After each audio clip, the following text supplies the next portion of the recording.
Hello. Kadakkal തിരുവാതിരയായിരുന്നു രാവിലെ. നമ്മൾ തൊഴുവാനൊക്കെ പോയി. കുതിര കെട്ടി വെച്ചേക്കുമായിരുന്നു രാവിലെ കേട്ടോ. അമ്പലക്കുളത്തിലും മീനുകളൊക്കെ ഇഷ്ടം പോലെ ഉണ്ടായിരുന്നു കേട്ടോ. പിന്നെ ഒരുപാട് വഴിയോര കച്ചവടക്കാരും അമ്പലപ്പറമ്പ് നിറച്ച് കച്ചവടക്കാരും ആളും ബഹളവും. രാവിലെ തന്നെ കുത്തിയോട്ടക്കാരും കൊച്ചിന് കുത്തിയോട്ടം ഉണ്ടായിരുന്നു. അങ്ങനെ അവിടെ എല്ലാം നടന്ന് കണ്ട് കുത്തിയോട്ട പാട്ടുകളും നിറച്ച ആളുകളും അമ്പലമൊക്കെ അലങ്കരിച്ചിട്ടുണ്ടായിരുന്നു കേട്ടോ. ഇഷ്ടംപോലെ ജനങ്ങളായിരുന്നേ. നമ്മൾ അന്നദാനത്തിന് നിന്ന് ഇഡ്ഡലി സാമ്പാറുമാണേ കിട്ടിയത്. അതുമൊക്കെ നമ്മൾ കഴിച്ചിട്ട് നടന്ന് കമ്മലും എല്ലാം നോക്കി കണ്ട് കുറേയൊക്കെ വാങ്ങി. മേളയിലൊക്കെ കയറി. എല്ലാ വർഷവും ഇതേപോലെ ശരിക്കും സാധനങ്ങളൊക്കെ കൊണ്ടുവരും മേളയിൽ. പഴയ മുട്ടായികളൊക്കെ ഇഷ്ടം പോലെ ഉണ്ടായിരുന്നു കേട്ടോ അവിടെ.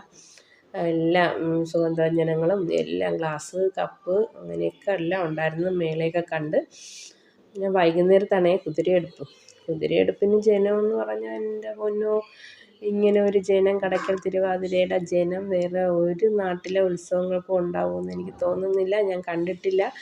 ഇത്രയും ജനങ്ങളാണേ, പല ഭാഗത്തു നിന്നും വരുന്ന ജനങ്ങളാണ് കേട്ടോ. പിന്നെ ഇതേപോലെ 7 കുതിര ഉണ്ടായിരുന്നേ. 7 കുതിര അമ്പലം വലം വെച്ച് കൊണ്ടുവന്ന് നിരത്തി വയ്ക്കും കേട്ടോ. ഇങ്ങനെയൊക്കെയാണ് നമ്മളെ കുതിരയെടുപ്പ് വിശേഷങ്ങൾ.